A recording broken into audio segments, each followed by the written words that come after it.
Welcome, Boo Believers.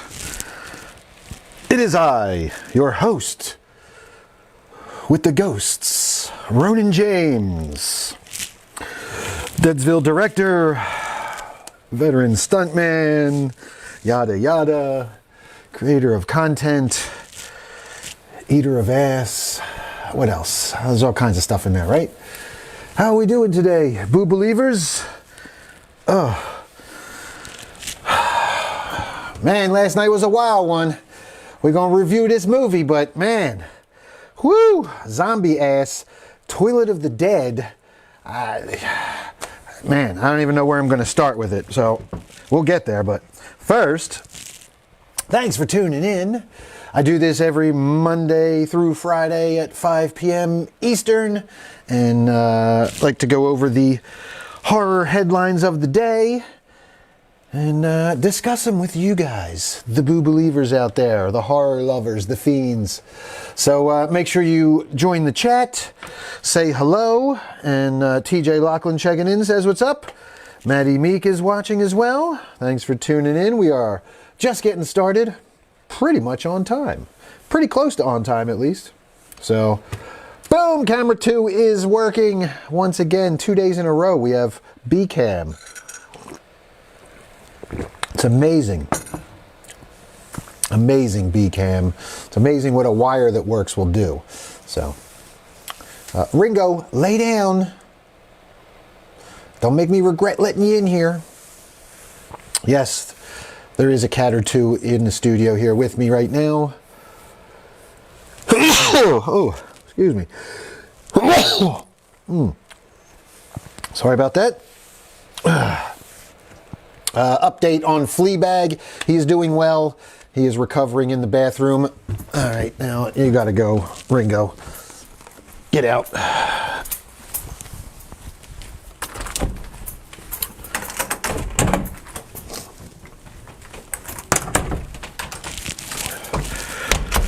That's the end of Ringo.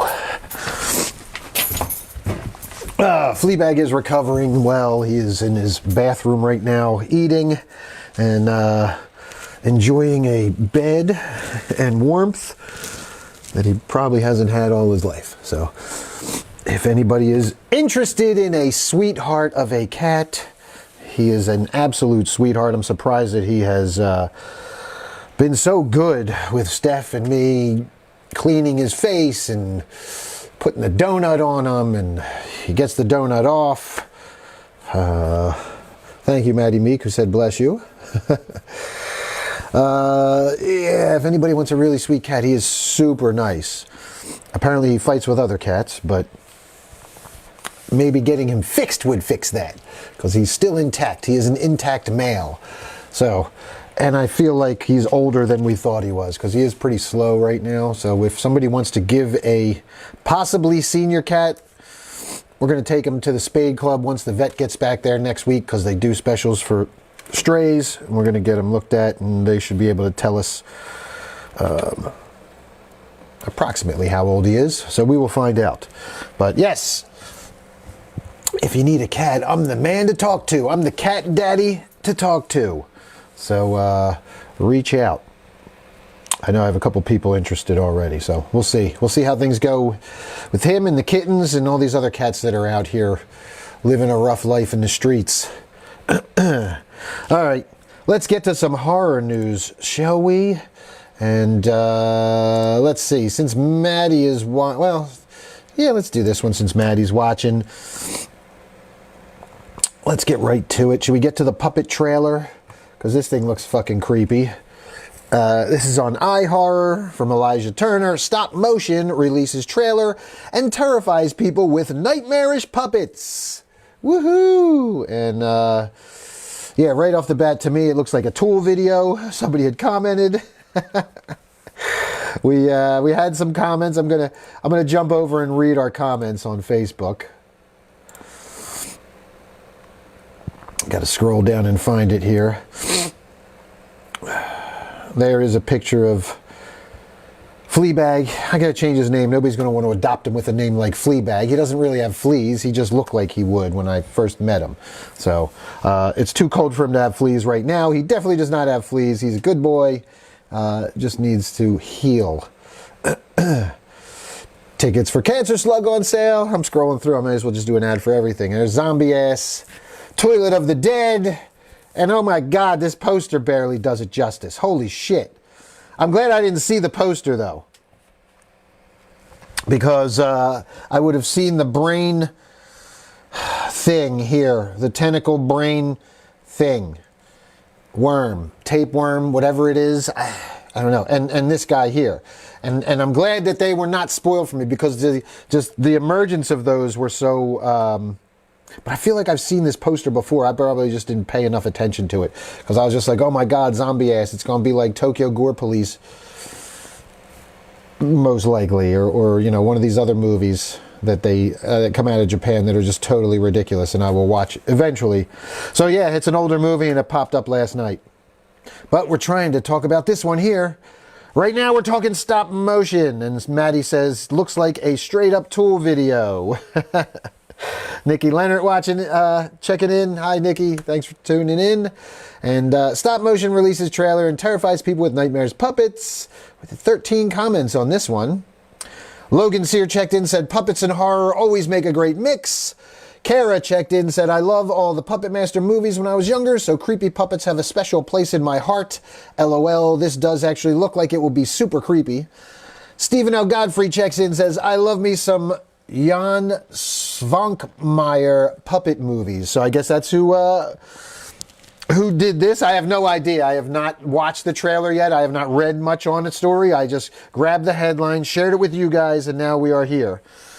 So Maddie says Tokyo Gore Police is fucking awesome. Yes, and that's why people were asking if it was comparable, and I was like, yeah, it's got the craziness and the fucking practical crazy effects and all, but it's just like a different level. It's just like a different set of crazy. So yes, Jan Svankmajer must be the puppet master of this thing. Brittany Fox checked in, said, I'll definitely be there for this one. Hadn't heard of it. Can't wait to see the trailer at 5. I love creepy puppets and stop motion, right up my alley. So thanks for checking in, Brittany. I haven't seen her yet in the chat, but I'm sure she will check in soon. We'll try and wait for Brittany to get here before we dive into this trailer. Chelsea King Wolven says, so essentially a Tool music video, LOL. Yes, that's what I thought as well. As I said, looks like it. Steph Infection says, oh my fucking God, it's going to be that. And Chelsea replies, Steph Infection, it'll at least be decent then. And Maddie said, dude, that was my first thought when I saw the picture. So yeah, agreed. It definitely looks like a Tool video. Gray Eve says Pondling, and there's the old Pondlings and it's a nice little GIF. Del Dom, so pretty much like Puppet Master, and yeah, I kind of said, yeah, more like Tool. So there were our comments. Thanks everybody for checking in on the Facebook post. Appreciate it. We are Facebook based here now. We're just diving in with both feet. Facebook is the most kind platform to us, and apparently gets us out to the most people. So again, if you haven't seen, I switched my coffee mug up this week, and I'm going Ghostbusters now. Who you gonna call for a big ass cup of coffee? Ghostbusters. All right. Well, let's see. How long can we delay before Brittany checks in? Let's read some of the story. This is surely one film that will creep... Oh, and this comes from Elijah Turner at ihorror.com. This is surely one film that will creep you out if you have a fear of puppets. Stop Motion has officially released its trailer, and it's full of hellish puppet creations done in a stop motion style. This film debuts in theaters on February 23rd before dropping on Shudder on May 31st of this year. Check out the trailer and more about the film below. And Alexa Kelly checking in. Karanta Kelly. Hi, Alexa Ghoul. Mwah. We are talking about creepy puppet movie stop motion. And we're going to watch the trailer. I'm trying to delay till Brittany gets in here. Somebody tag her. Where is Brittany? I'm going to tag Brittany. Try and remind her to come in. There we go. All right. So back to our story here.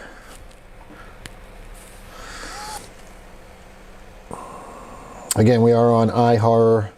There's our first screen cap that we saw, and then we get a little more. That's fucking creepy looking.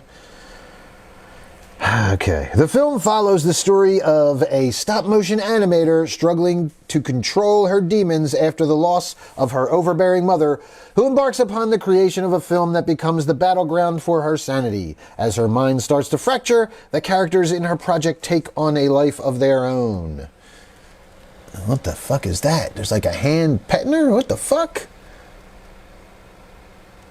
This film is directed by Robert Morgan, who is known for his stop-motion short films The Cat with Hands and Bobby Yeah.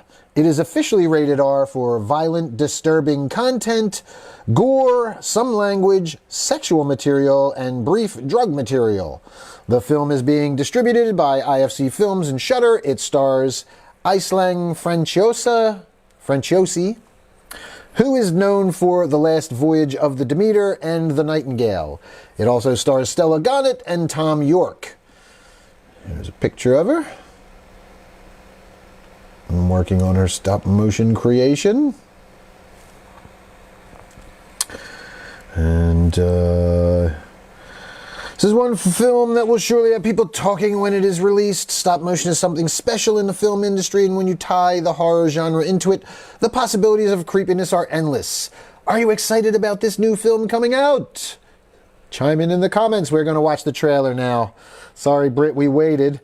This looks creepy, though, with the big-ass hand, so apparently these puppets can get full size, too, and come to life in her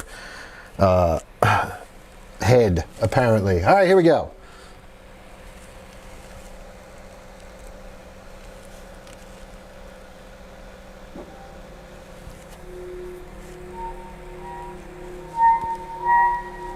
Such a morbid imagination, bringing dead things to life.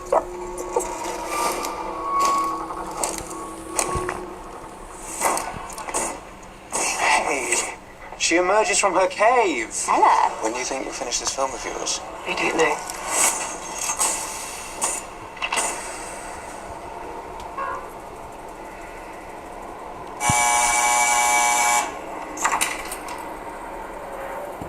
What's all that stuff? It's called stop motion animation. What do you think? It's a bit boring. It's not finished, but it's not boring. Make a new one. A new one. Yeah. I know a better story. You want to hear it? There's a girl. She's scared. There's someone coming.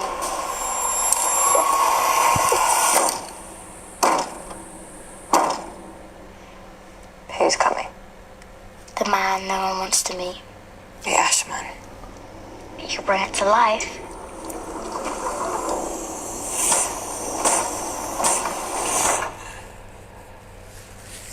What does the Ashman do? Don't be scared.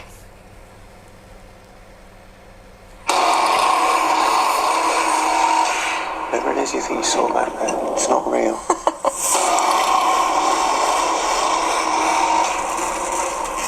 I don't want to make this film anymore. And do you want to hear the next bit of the story?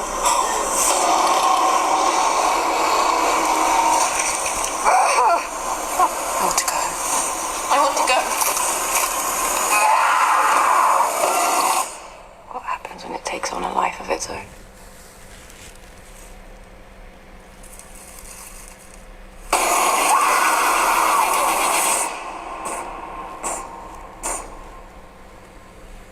All right. Interesting enough.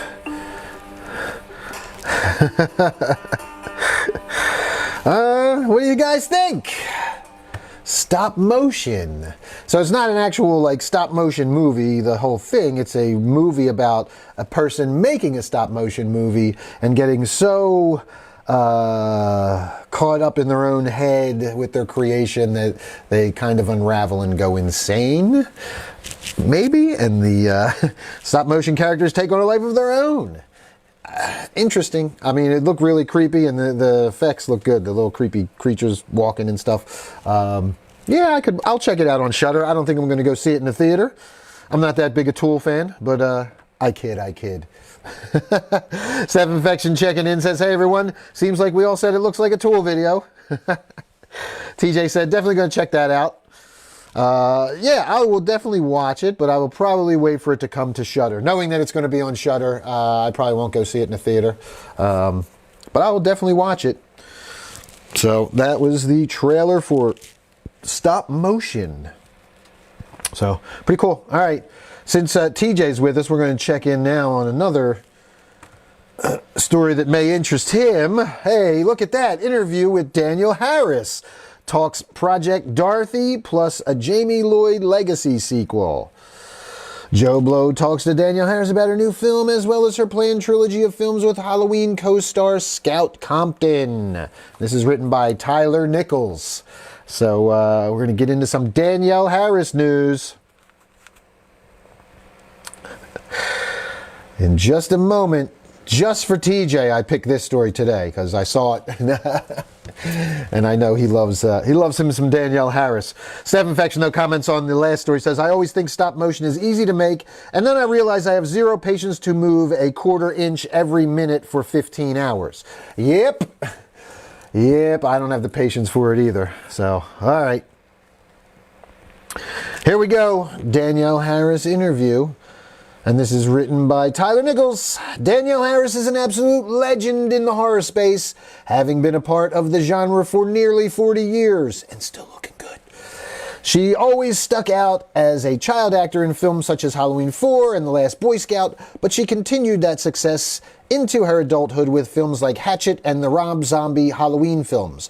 I was lucky enough to talk with Danielle about her latest horror film, Project Dorothy. She plays a rogue AI, so she's just a voice here, but that's also something she has plenty of experience with. She was Debbie on The Wild Thornberrys.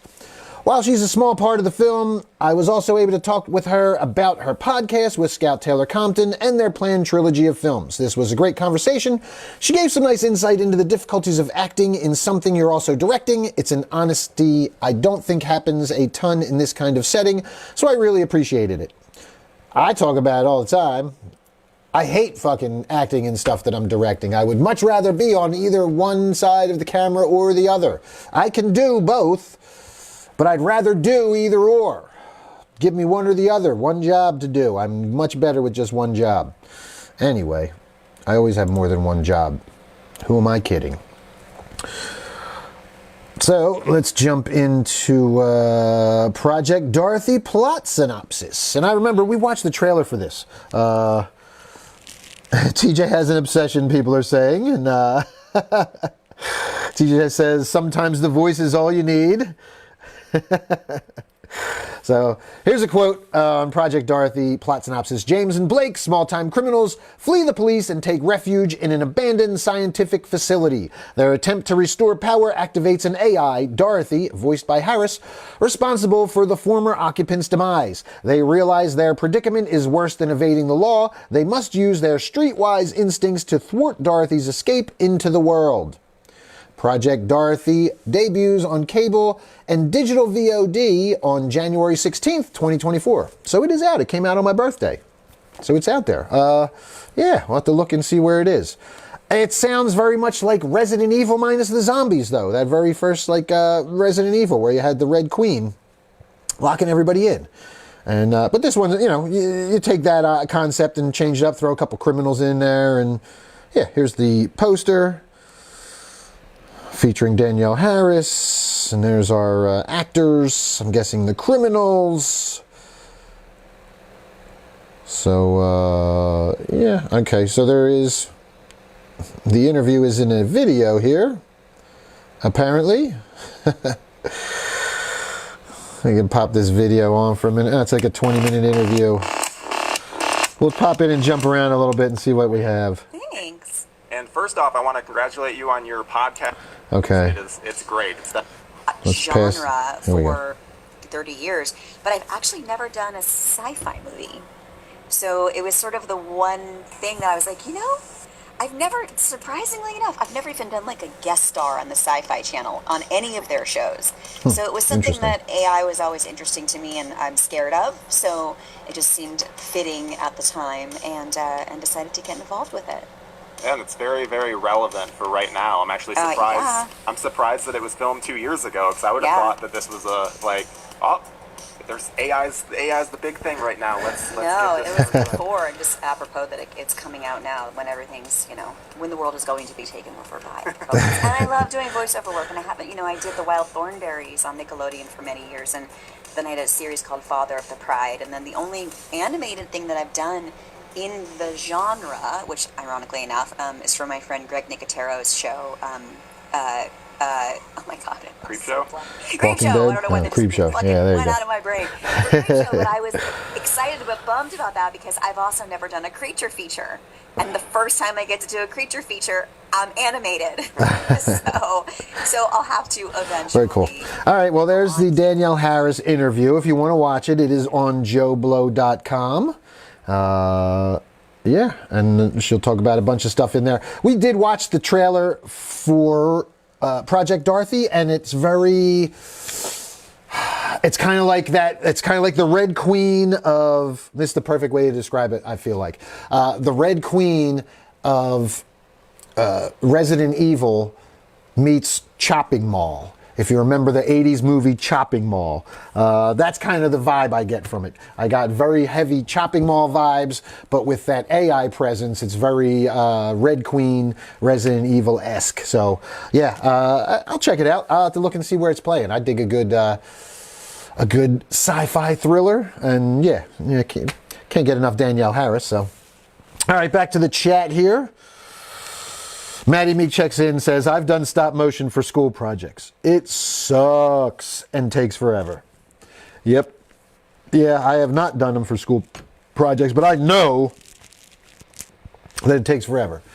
Ray Harryhausen, of course, the great stop motion animator. I guess the trailblazer, forerunner, godfather of it all. He is the one that... that stuff was so much fun to watch back in the day, but God, I couldn't even imagine doing it. Yeah, so tedious of a process, I could not imagine. So, all right, we checked out the stop motion trailer. We got our Danielle Harris interview out of the way. See what else we got here. Oh, you guys want to talk about Lost Boys the Musical? We got Lost Boys the Musical here. We're going to pop through a couple of these real quick because I'm going to do Zombie Ass last. I'll give my review of Zombie Ass. So coming up soon with that. We're going to bang through this real quick. This one's on iHorror.com from Anthony Pernica.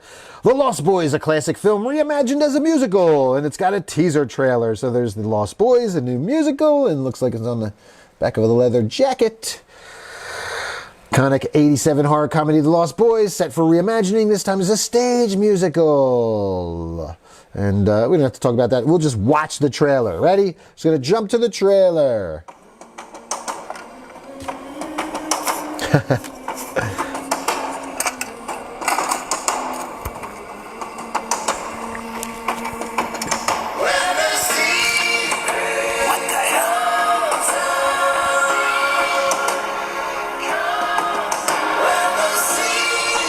It's just a teaser trailer, so it's probably not going to show us anything.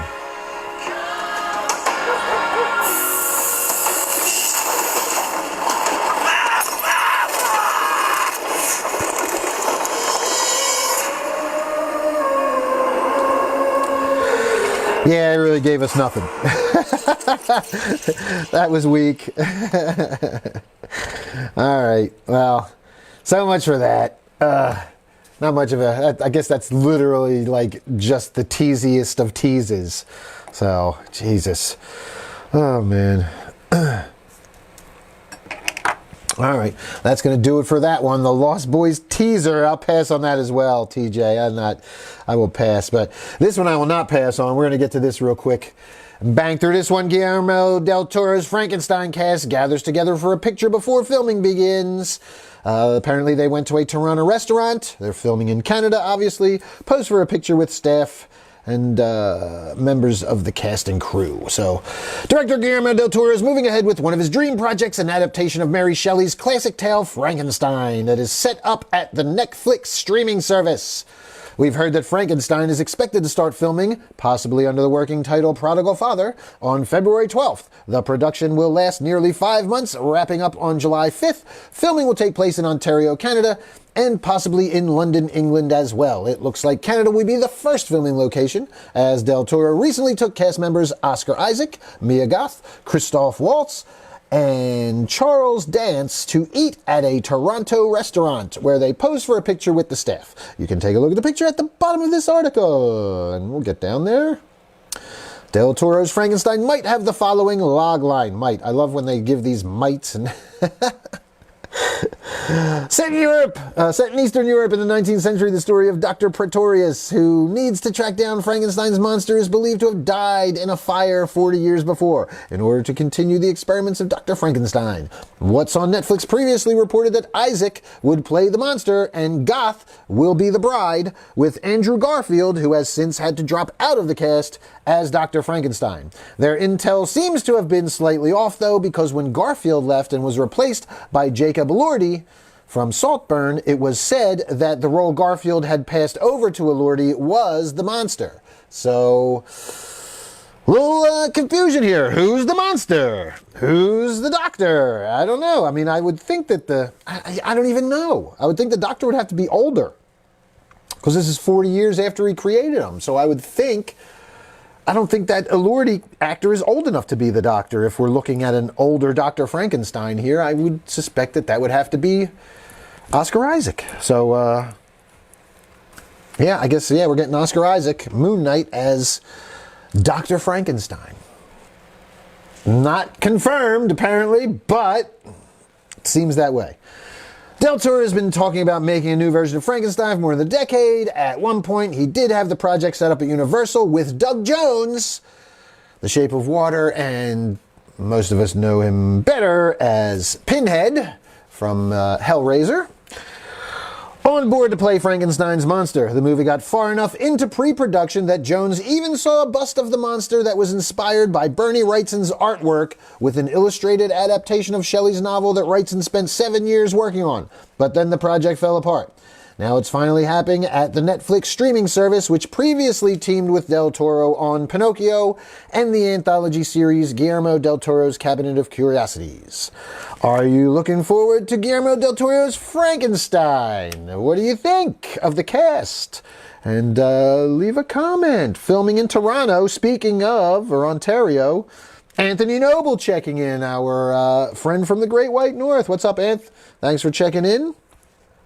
We were just reading some Canada news that Guillermo del Toro is in Ontario now. Here's the picture with the staff.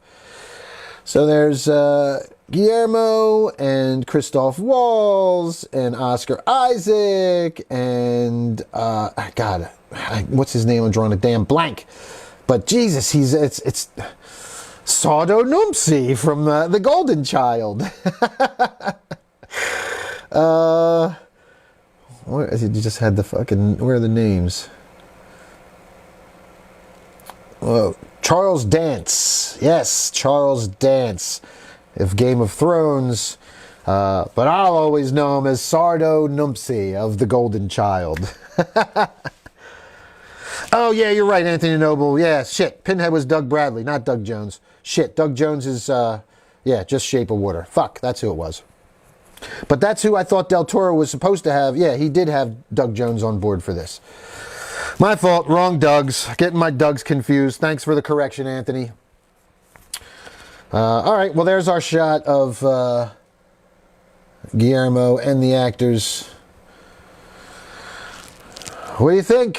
Oscar Isaac. He's got to be playing Dr. Frankenstein with the beard and everything, looking like, He's older. There's no way that Jacob Elordi guy is playing the Doctor.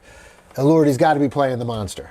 So, Elordi's taller too, I think. He's a taller guy too. So, all right, well, there you go. What do you guys think? You looking forward to it?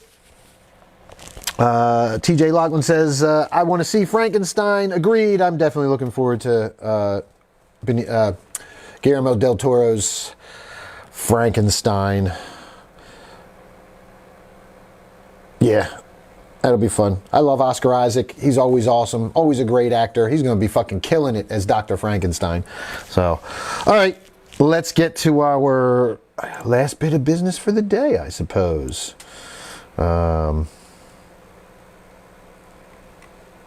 I can also jump back up here. Let's read some comments from you guys on, where is it? Nope, gotta come back down. I know I had another, I posted the Guillermo teaser up here. There we go. 6 comments. We'll go read what you guys had to say today on Facebook. Brittany checks in. She says, sorry I'm late, but I'm here. Hi, Britt. We watched the trailer. We tried to delay as long as I could before watching the creepy puppet trailer, but we had to watch it. We have now moved on. We are finishing up this Guillermo del Toro story with the Frankenstein cast. I'm reading your comments now.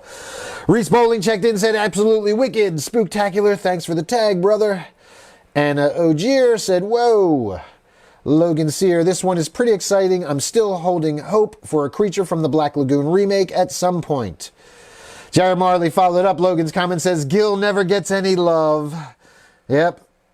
He has the, as he walks by the cereal aisle where there's cereal for all the other monsters except the Creature.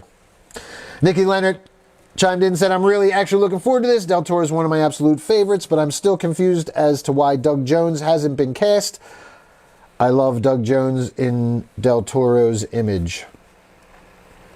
And I chimed in, I followed up. We will discuss today. Originally, like we said, he was supposed to be in the original, but because of delays and stuff getting pushed years and the project going on the shelf for a bit,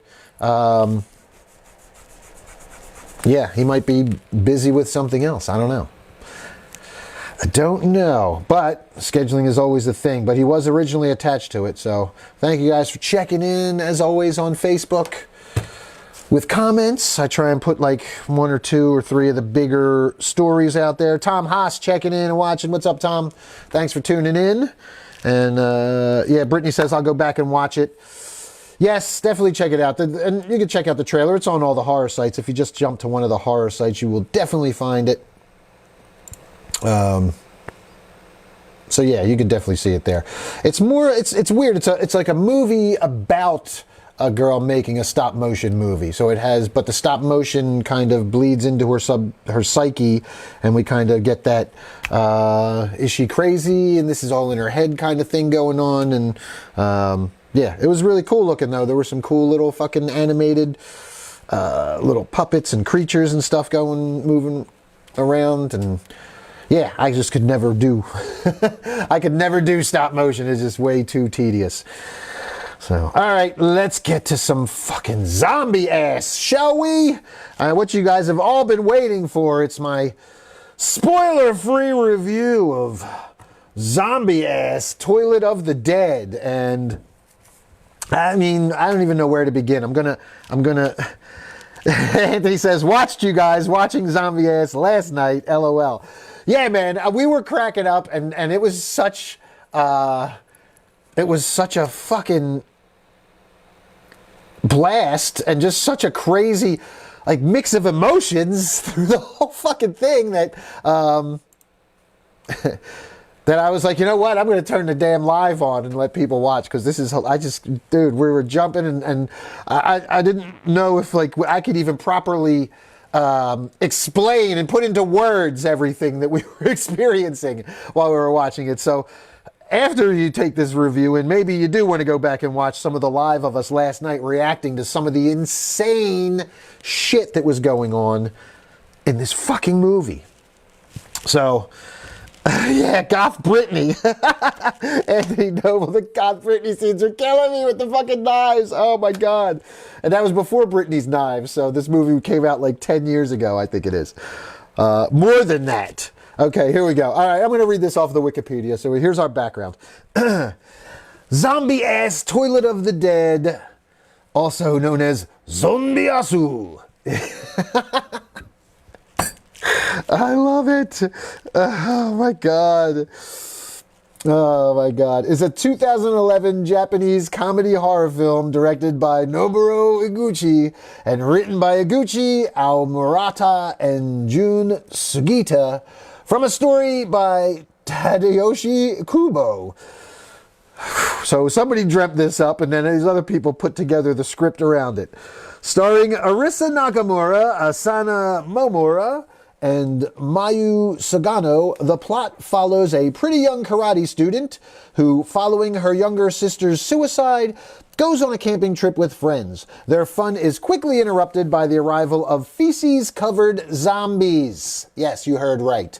Feces-covered zombies. It had its world premiere at Fantastic Fest Film Festival in Austin, Texas in September 2011 and was theatrically released in Japan in February of 2012. And, man. All right, I'm going to read the synopsis. It doesn't give away too much. We're going to read, we're going to watch the trailer. Let's watch the trailer. Let's watch the trailer. And I'm going to come over. I'm going to read some comments real quick before we get to the trailer. Yes, Anthony watched it with us and said Goth Brittany. Brittany Fox checking in says zombie ass toilet of the dead. That was one hilariously disgusting. There is no putting it into words, that's for sure. That one was hilariously disgusting. There's no putting it in words for sure. I'd love to do a watch party with you guys one day. Yeah, we definitely have to do some watch parties together. We'll have to figure out how we can make this happen. We got to watch some of these crazy over-the-top Japanese fucking movies, man. Because it doesn't even matter what's going on in the plot. It's you just kind of put it on, and you could even make a drinking game out of them. So let's get this trailer. Where's our trailer? We got a couple trailers. This one's a 2-minute trailer. Let's go to this one. All right. In case you didn't watch it, here comes your trailer.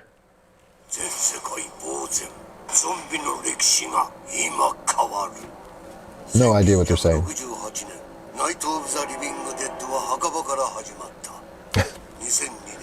バイオハザードはウイルスカプセルから始まった。そして2012年、あいつは便所からやってくる。ゾンビアス。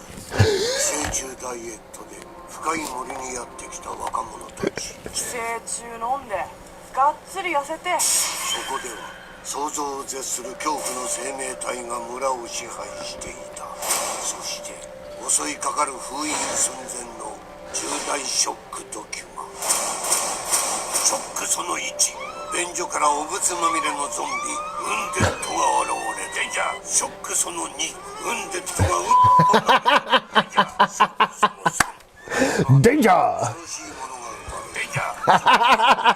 村人がお尻を向けて襲いデンジャー。少女たちがあんなことやこんなこと。デンジャー。ショックその6。This trailer is amazing. They're not showing anything. Everything is danger. There's danger everywhere.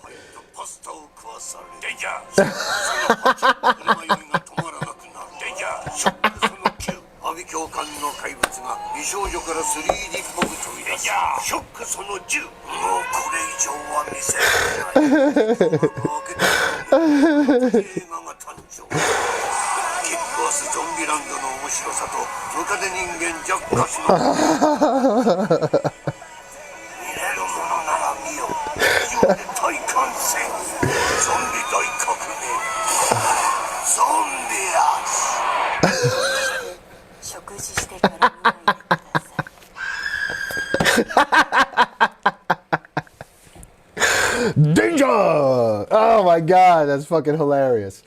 Well, that was the Japanese trailer. Apparently.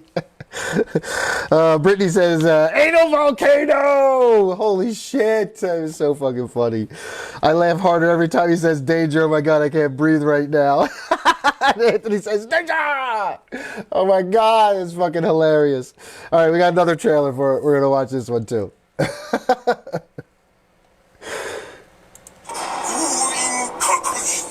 I wish they had an English language one.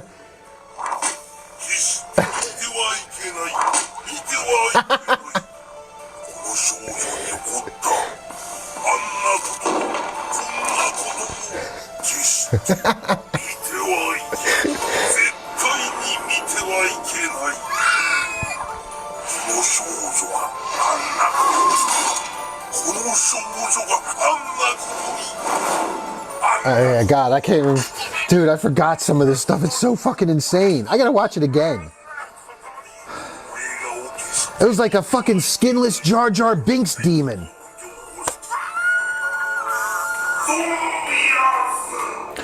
Zombie-asu. There's got to be an English language trailer.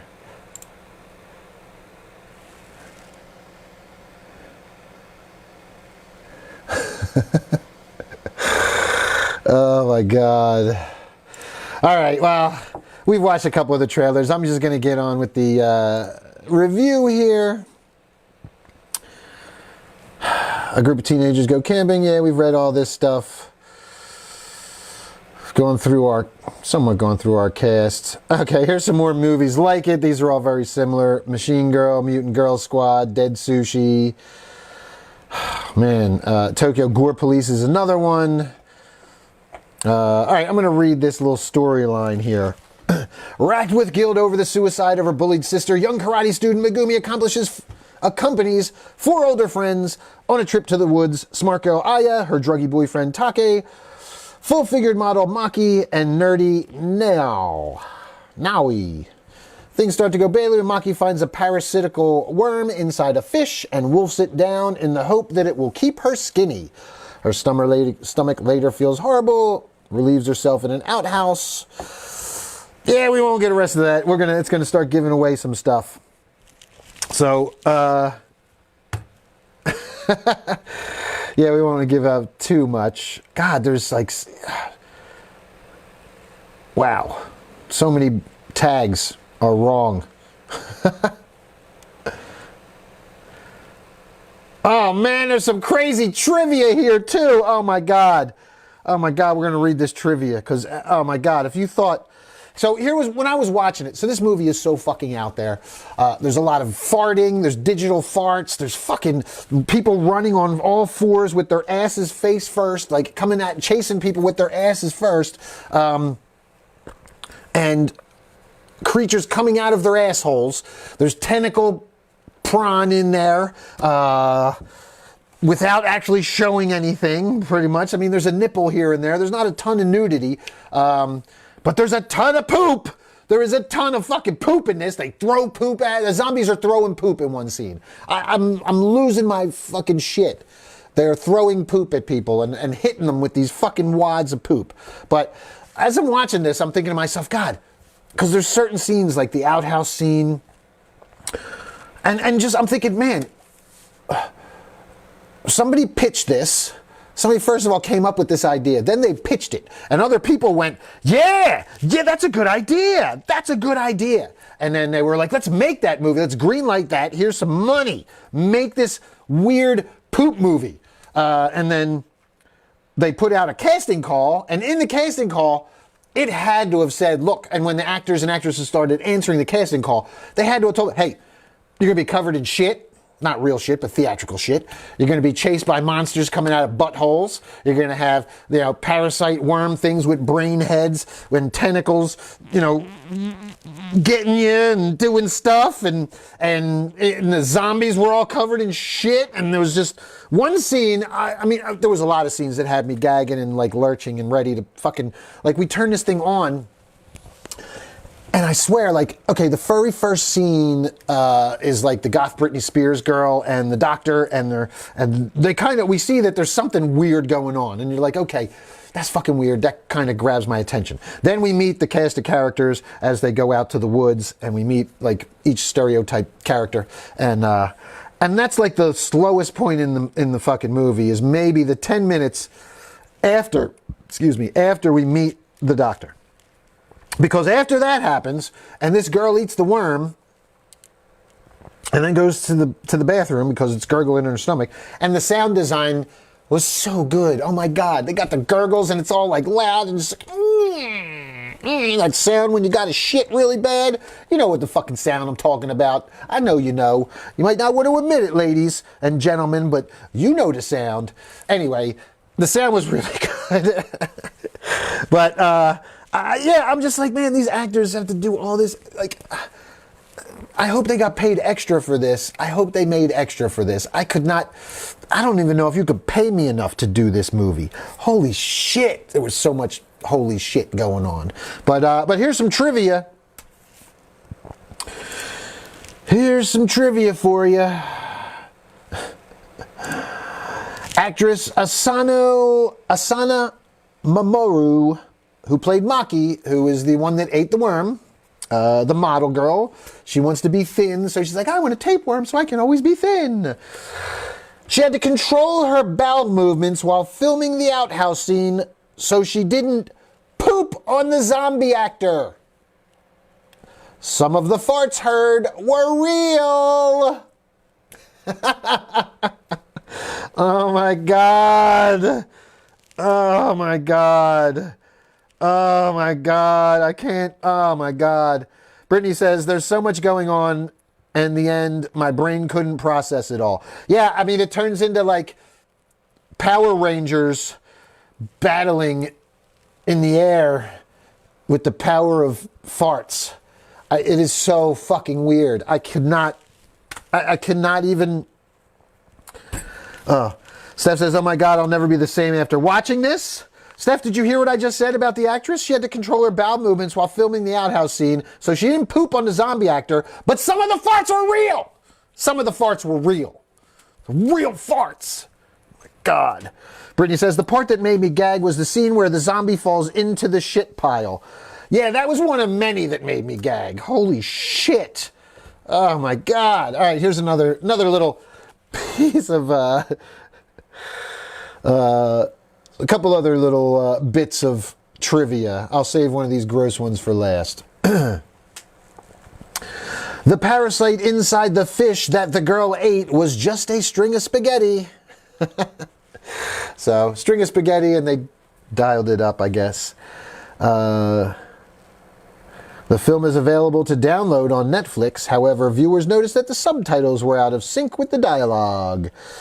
Does it matter? I mean, it does kind of matter. You want some of the jokes in there. Some of that stuff can land. But here's the big one. The diarrhea scene in the outhouse was real. The actress who played Maki had an upset stomach that day and was beneficial to the making of the scene. Ew! Oh my God! Oh my God! Oh my God, the actress really had diarrhea and it was real. And she really shit in the outhouse. Oh my God. And was like really farting on this. Oh my God, it's so much to take in. The outhouse comes shortly after the like first 10 minutes, man. And it's just like zombies coming up out of this fucking outhouse. And they're all coming, that's why it's called Toilet of the Dead. Because they all come out of the fucking outhouse in this little fucking town.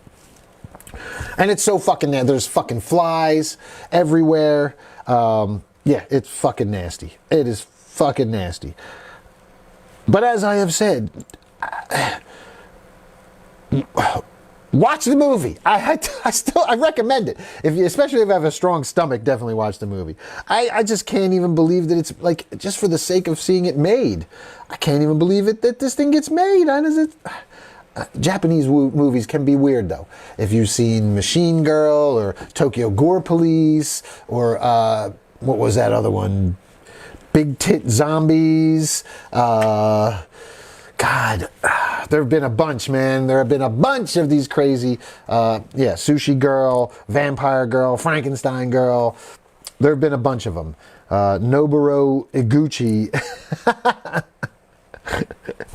He did this one. He also did Sushi Girl. So, or no, Dead Sushi. I'm sorry. Dead Sushi was the name of his Sushi Girl's a different one. Dead Sushi was the one that he did. So, There's a lot of these weird Japanese movies, man.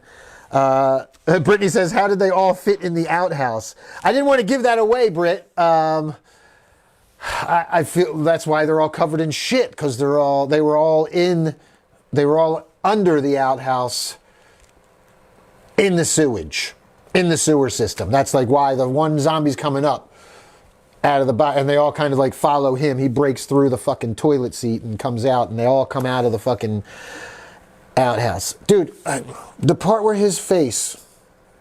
All right, we're getting into spoilers now, so I mean, it's not like we're spoiling anything crazy.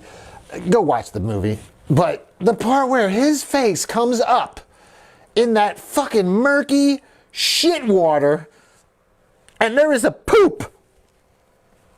Just, you see them separating, but the one just stays right there on his fucking mouth.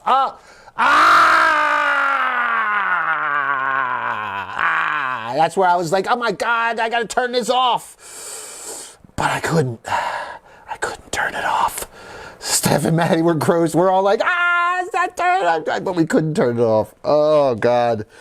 Oh, God. I knew it was coming, Britt. Brittany says, oh, my God, the face in the turd water made me jump. Dude, it made me jump, and it grossed me the fuck out. Oh, my God, I was never so grossed out. I don't think I was ever so grossed out. That was so fucking nasty. It was like on his mouth. It was... Oh my God, it was fucking awful. Oh God. Well, yeah. Hopefully we haven't ruined the surprise for you. Don't worry. There's plenty more surprises in there. I feel like we need to do a Deadsville Horror Talk episode on this movie just so we can talk about all the spoilers, because I want to talk about so much of this and watch it again. But I don't want to give away spoilers here. I don't want to give away the spoilers. I said spoiler-free reviews. I don't want to give it away. So make sure you go and check it out. Zombie Ass, Toilet of the Dead. It's free on Tubi. Apparently you can get it on Netflix too. It says you can download it off Netflix, but the subtitles were off. Yeah, check it out. Let's see what Rotten Tomatoes has to say about it. I can only imagine what people thought of this on Rotten Tomatoes.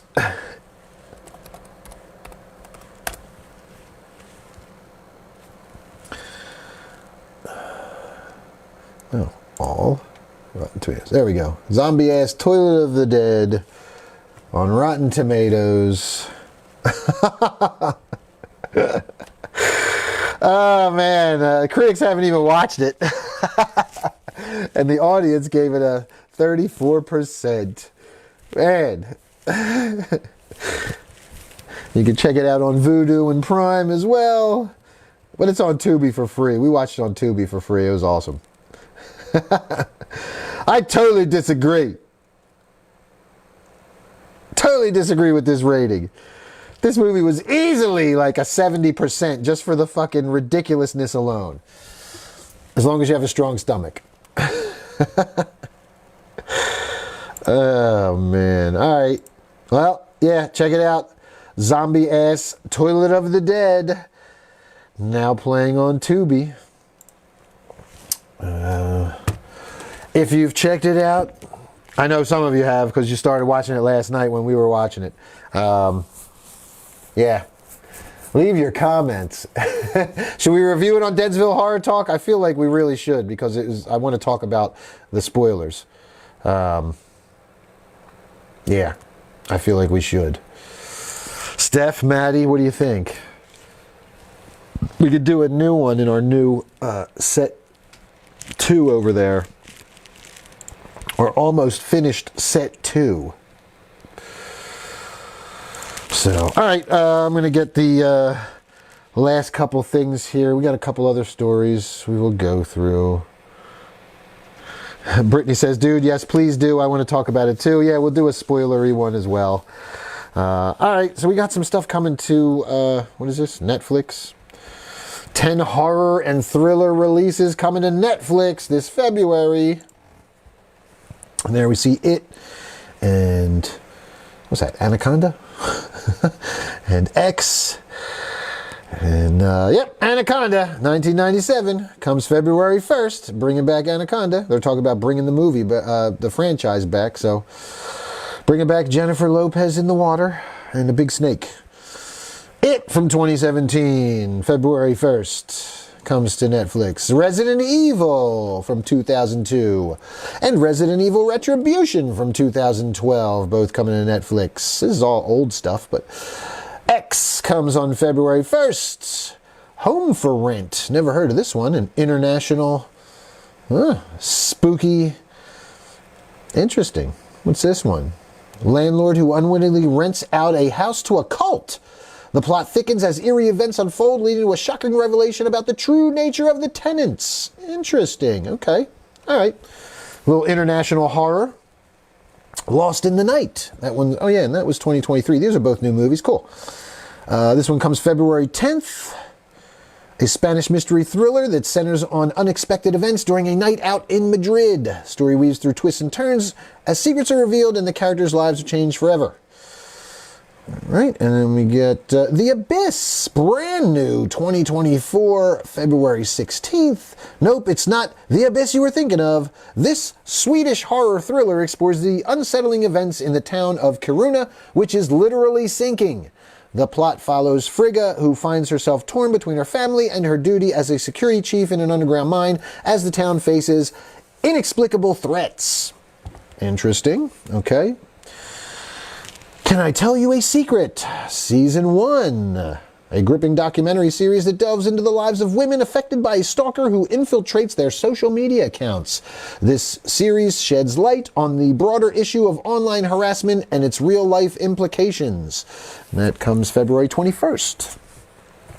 American Conspiracy: The Octopus Murders on February 28th, another new one. This true crime documentary explores the mysteries and controversial case known as the Octopus Murders.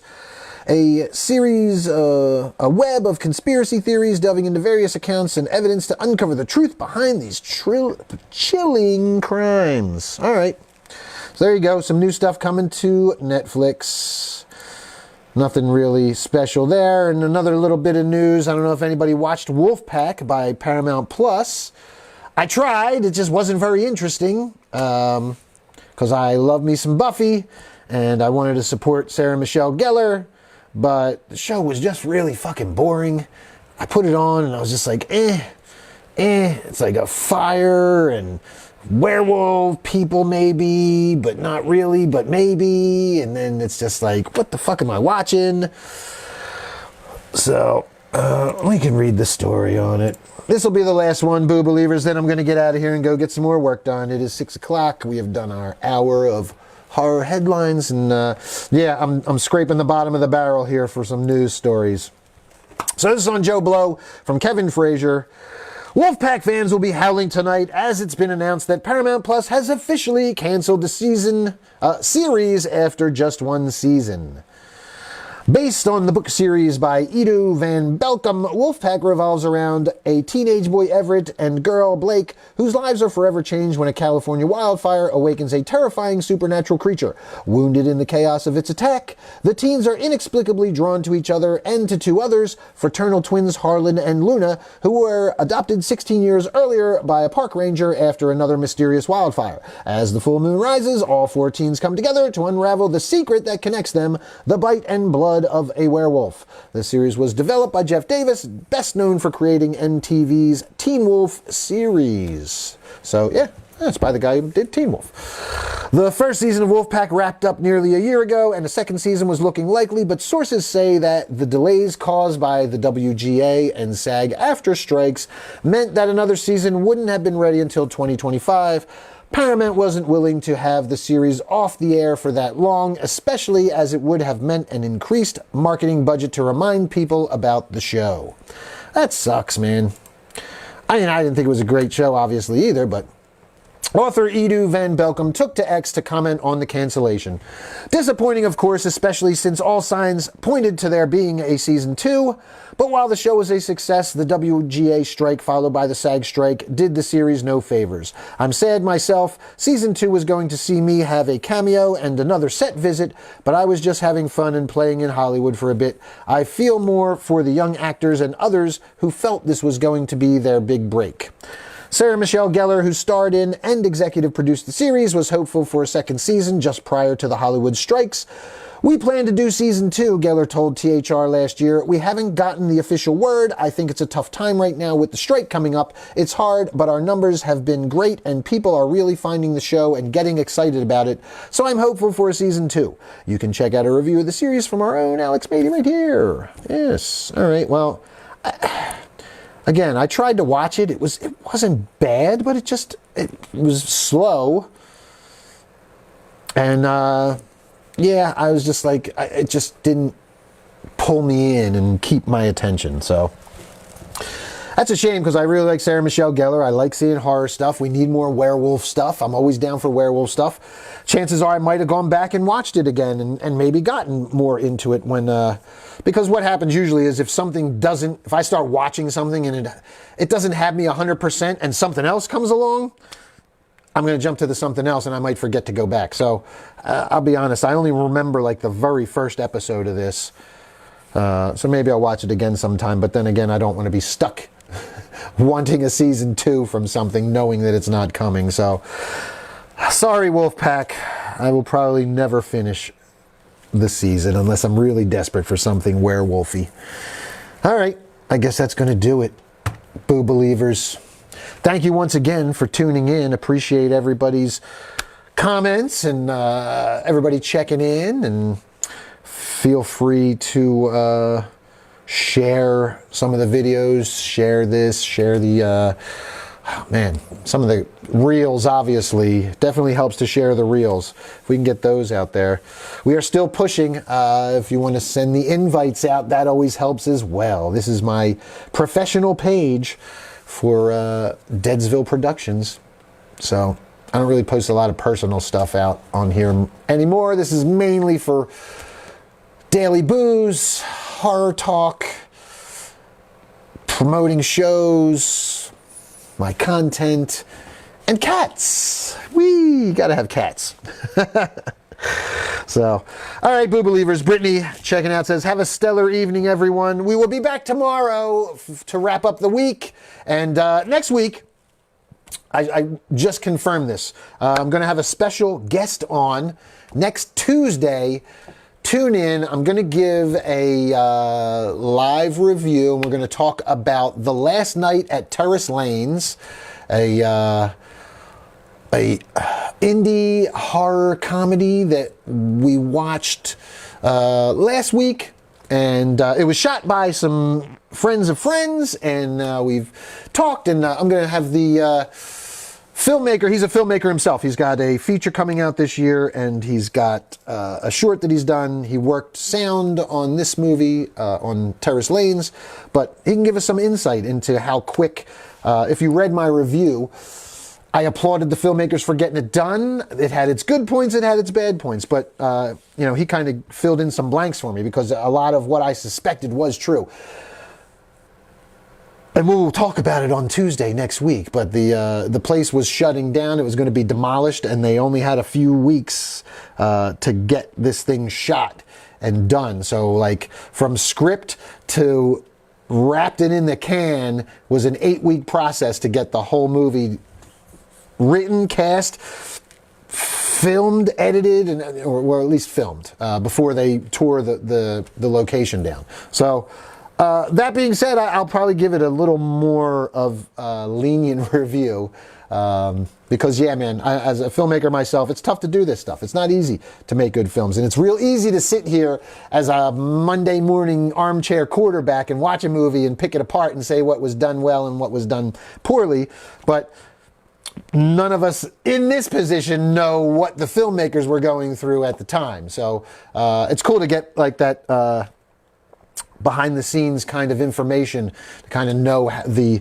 circumstances that the film was being made, and they still managed to pull it all together and make a movie that was entertaining enough. Like I said, there were some lulls, there were some parts where it was a little slow, but overall, man, I give them credit and kudos for making a fucking movie. They made a fucking feature, and they did it in 8 weeks from beginning to end, man. It's outstanding work. So we will talk with the sound man from Last Night at Terrace Lanes and get some inside info next Tuesday. I'll remind you on Monday, but just confirm that today. I got to figure out how to get him on so we can both be on here live on Facebook split screen, I guess, and have a little conversation. You guys can join and ask questions and all that good stuff. So if you want to check it out, it's available to rent on Amazon for a couple bucks. It's called The Last Night at Terrace Lanes. If you're a person that spent any time bowling in a bowling alley, having fun as a kid growing up in a neighborhood, spend time in the neighborhood bowling alley, you will relate to a lot of what happens in the movie, aside from like the cult stuff. So check it out. We'll talk about it next week. Until then, I'll be back tomorrow. Same bat time, same bat profile. Join me. Until then, stay spooky, boo believers.